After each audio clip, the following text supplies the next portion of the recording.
नमस्कार. ऋणानुबंध या मराठी कथा यूट्यूब चॅनलमध्ये तुम्हा सर्वांचं मनापासून स्वागत. मित्रांनो, आज आपण पाहणार आहोत मैत्री आणि प्रेम या कथेचा अंतिम भाग. यापूर्वीचे भाग आपण आपल्या चॅनलवर अपलोड केलेले आहेत. तुम्ही विजिट करून ते ऐकू शकता. प्रतीक विचार करत होता, काहीही झालं तरी अनिकाला यातून बाहेर काढायला हवं. तिच्या तोंडी असली हरण्याची भाषा त्याने पहिल्यांदाच ऐकली होती. शाळेत असताना किती सकारात्मकता लिहायची ती.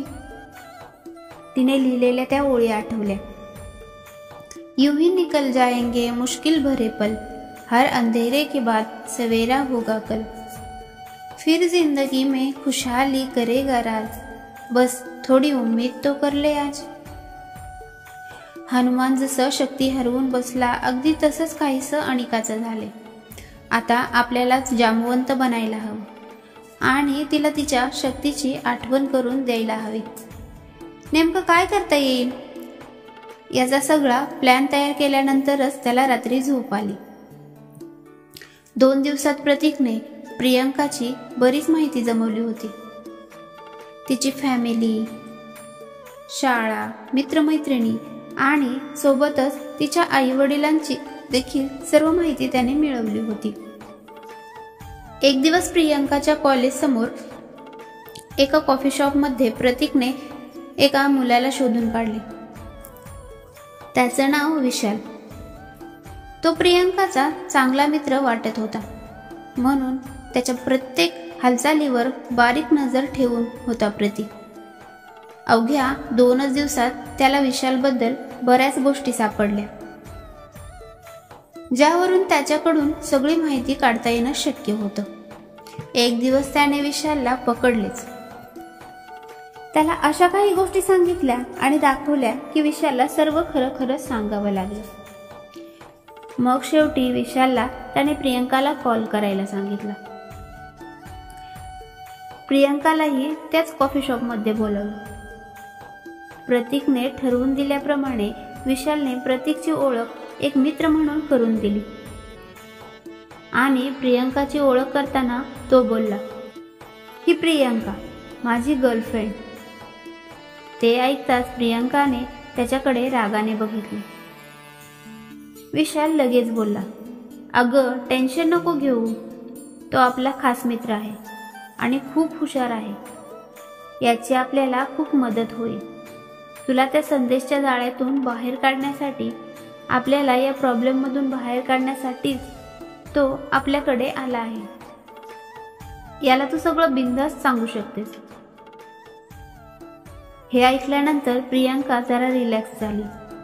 तरी थोड्या वेळ ती प्रतीकच्या सर्व हालचालींवर बारीक लक्ष ठेवून होती आणि जेव्हा लक्षात आले यापासून काही धोका नाही, तेव्हा तिने बोलायला सुरुवात केली.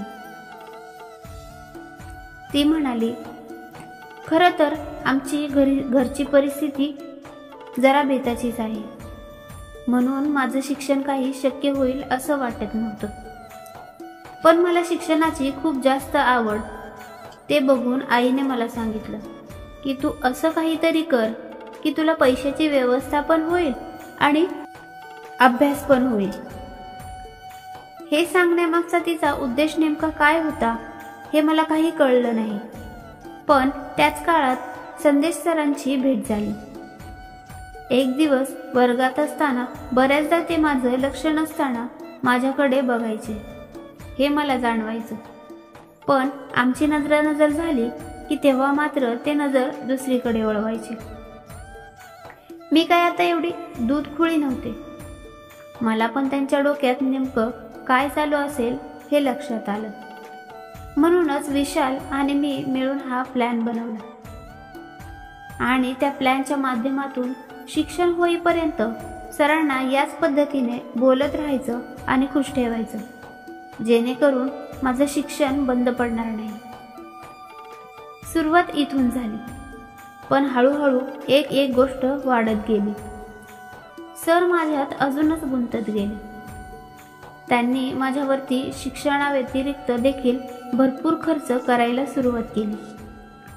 मी नको म्हणत असताना बऱ्याच गोष्टी मला दिल्या, जसं की गाडी, सोन्याची चेन वगैरे. सुरुवातीला मलाही हे सगळं नको होतं, पण नंतर वाटायला लागलं, जब किस्मत छप्पर फाड़ के दे रही है तो हमें उससे मुकरना नहीं चाहिए. तसं तर हे सगळं सुरळीत चाललं होतं आणि गिफ्टच्या माध्यमातून अशा गोष्टी जर मिळत असतील तर कुणाला नको वाटतील. पूर्वी सर म्हणायचे, माझी फॅमिली आहे, त्यामुळे या नात्याला आपल्याला खूप पुढे नेता येणार नाही. यावरून मी सुद्धा खुश होते की आपल्या पुढे काहीही धोका नाही म्हणून. पण गेल्या काही दिवसापासून अचानक त्यांना काय झाले काय माहिती, ते माझ्या फारच मागे लागले आहेत. सारखं लग्नाबद्दल बोलत असतात. म्हणतात माझ्या बायकोला काही प्रॉब्लेम नाही, आपण लग्न करूयात, कुठेही निघून जाऊ, आणि तेही वाटत नसेल तर माझ्याच घरात राहिली तरी तिची काही हरकत नाही असं म्हणते ती. असल्या भलत्या सलत्या गोष्टी बोलायला लागली. मला तर काहीच समजत नाहीये की काय करावं. मी आईला विचारलं तर आई म्हणते, तू तुझं बघ, मला नको सांगू. मी काय तुला असा पर्याय निवडायला नव्हतं सांगितलं. तेव्हा मला विशालने तुमच्याबद्दल सांगितलं आणि म्हणूनच मी इथे आले. प्रतीक म्हणाला, बरं, तुझ्यावरती संदेशने किती खर्च केला असेल साधारण आतापर्यंत? तेव्हा प्रियांका म्हणाली, सुरुवातीला माझी अपेक्षा फक्त शिक्षणाबद्दल होती, पण सगळे गिफ्ट्स वगैरे मिळून आतापर्यंत 2-3 लाख रुपये किंवा त्याहूनही जास्त झाले असतील. प्रतीक म्हणाला, अरे पण उगाच कुणी कुणावरही एवढा खर्च करतं का? तुझ्याबद्दल त्याच्या मनात नक्कीच काहीतरी फिलिंग्स असतील, काही नाजूक भावना असतील, त्या भावनांचा तरी विचार कर. तेव्हा प्रियांका म्हणाली, कसल्या भावना घेऊन बसले तुम्ही? त्यांचं वय किती, माझं वय किती? बरं, ते सगळं असलं तरी ते दिसायला तरी धड आहे का? कोणत्या मुलीकडे बघून काय विचार करतील सांगता येत नाही. अशा माणसासोबत कोण संसार करणार?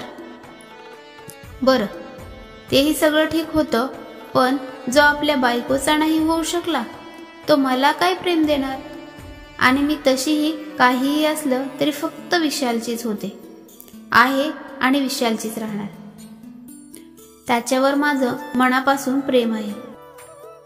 हे सगळं ऐकून झाल्यावर प्रतीकने विशालकडे बघितलं आणि सांगू का असा डोळ्यानेच इशारा केला. तेव्हा त्याने नजर झुकवत, प्लीज नको ना, असं नजरेनेच इशारा केला. तेवढ्यात प्रतीक बोलला, अरे ऑर्डर तर द्यायचीच राहिली. ते ऐकून विशाल म्हणाला, मी देतो की ऑर्डर, आणि चटकन तो ऑर्डर द्यायला निघून गेला. तेवढ्याच वेळात प्रतीकने प्रियांकाला सांगितले, मला तुला काहीतरी दाखवायचं आहे. असं म्हणत त्याने विशाल आणि तनया यांचे नको त्या अवस्थेतील सगळे फोटो प्रियांकाला दाखवले आणि सांगितलं, आता काहीच रिॲक्ट करू नको, शांत राहा. आणि हो, एक गोष्ट कायम लक्षात ठेव, आयुष्यभरासाठी. पृथ्वी गोल आहे. एखाद्याच्या वाटेचं प्रेम हिसकावून तुला आयुष्यात खरं प्रेम कधीच भेटू शकणार नाही. ऊर्जा अक्षयतेच्या नियमाप्रमाणेच जगातील प्रेम कायम अक्षय्य राहणार. एकीकडे खड्डा होईल तेव्हा कुठेतरी पर्वत बनणार, हे तितकंच शाश्वत सत्य. तेवढ्यात विशाल तिथे कॉफी घेऊन आला. तिघेही शांततेत कॉफी घेतात. आपलं काम झालं याची खात्री पटताच प्रतीकने चला निघूया असं म्हटलं आणि खुर्ची मागे सरकवत निघण्यासाठी उठला. प्रियांका आणि विशाल दोघेही निघाले. तेवढ्यात अचानक खाडकन असा आवाज आला. बघतो तर काय, प्रियांकाने विशालच्या कानाखाली जोरदार चपराक मारली आणि जोरात बोलायला लागली, अरे तुझ्यासाठी मी माझं सर्वस्व पणाला लावलं होतं, अगदी शरीर आणि अब्रू सुद्धा. कधी काय होईल याची भीती न बाळगता तुझ्या प्रेमाखातर किती काय काय केलं, आणि तू मला हे फळ दिलंस. एव्हाना विशालला सगळं लक्षात आलं होतं. विशाल आणि प्रियांका दोघेही खाली मान घालून उभे होते प्रतीक तिथून निघाला आणि थेट संदेशच्या शाळेसमोर पोहोचला. अनिकाकडून त्याने अमोदचा नंबर मिळवला आणि त्याला कॉल करून सांगितलं, मी प्रतीक बोलतोय, अनिकाचा मित्र.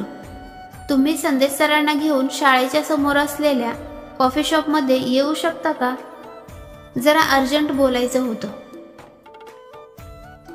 येतो की, लगेच घेऊन येतो. अमोद आणि संदेश 10 मिनिटात कॉफी शॉपमध्ये पोहोचले. ते समोर आल्यानंतर अमोदने संदेश आणि प्रतीकची ओळख करून दिली. प्रतीकने सांगायला सुरुवात केली, आता जास्त टाइमपास न करता माझ्याकडे असलेल्या काही व्हिडिओ रेकॉर्डिंग आहेत ज्या तुम्हाला जरा उपयोगी ठरू शकतील. व्हिडिओ प्ले केला. जेवढं काही प्रियंका बोलली होती तिच्या एक्सप्रेशन सहित सगळं प्रतीकने मोबाईलमध्ये रेकॉर्ड केलं होतं. तिथे जो काही घडलेला प्रकार, विशाल, प्रियंका आणि त्यांचे सर्व प्लॅन्स, सारं काही मोबाईलमध्ये रेकॉर्ड झालेलं होतं. एकन एक शब्द रेकॉर्ड होता. ते सगळं बघितल्यानंतर संदेशला स्वतःची चूक लक्षात आली. आपण केवढे चुकलो याबद्दल त्याला स्वतःचीच किळस वाटायला लागली. अशा अवस्थेतही अनिका माझ्यासोबत किती प्रेमाने वागली. तिचे ते प्रेमळ शब्द आठवून त्याला अश्रू अनावर झाले. काहीही न बोलता, कॉफी सुद्धा न घेता तो घाईघाईने घरी गेला. अनिका, अनिका, अनिका असं म्हणत त्याने घरात एंट्री केली. काय झालं म्हणत अनिका तशीच पिठाने माखलेले हात घेऊन बाहेर आली. ती दिसताच संदेशने मागे पुढे न बघता तिला कपाळावर, गालावर, हातावर, मानेवर किस करायला सुरुवात केली आणि रडत रडत सॉरी सॉरी सॉरी, मी खूप वाईट वागलो, एक्स्ट्रीमली सॉरी म्हणत तिला घट्ट मिठी मारली. तिला काही समजायच्या आत त्याच्या मागोमाग प्रतीक आणि अमोद भाऊजी तिथे पोहोचले आणि प्रतीकच्या नजरेत तिने बघितलं. तेव्हा तिला तिच्या सगळ्या प्रश्नांची उत्तरे मिळाली. तेवढ्यात मागे रेडिओवर मंद आवाजात गाणं वाजायला सुरुवात झाली. मेरी जिंदगी सवारी, मुझको गले लगा के बैठा दिया फलक पे, मुझे खाक से उठा के, तेरे जैसा यार कहाँ, कहाँ ऐसा यार आना. तसा मैत्री की प्रेम हा वाद बराच जुना, पण खरं म्हटलं तर आज पुन्हा सिद्ध झालंय. प्रेम बंधन म्हणजेच मर्यादा घेऊन येतं, जिथे मैत्री अमर्याद असते. प्रेमात कुठला का असेना कधी ना कधी किंचित तरी स्वार्थ डोकावतोच. या उलट मैत्री निस्वार्थ असते. प्रेम झाडावरील हिरवं पान असेल तर त्याला अन्न पुरवणारं हरितद्रव्य म्हणजे मैत्री. प्रेमाला सुद्धा ज्याच्यावर असते खात्री तीच असते खरी मैत्री. मित्रांनो, तुम्हाला ही कथा कशी वाटली? तुमचा अभिप्राय कमेंटमध्ये नक्कीच कळवा. सोबतच जर तुमच्याकडेही काही विषय असेल तर नक्की सुचवा. व्हिडिओ आवडला असेल तर व्हिडिओला लाईक करा आणि चॅनलला सबस्क्राईब करा. धन्यवाद.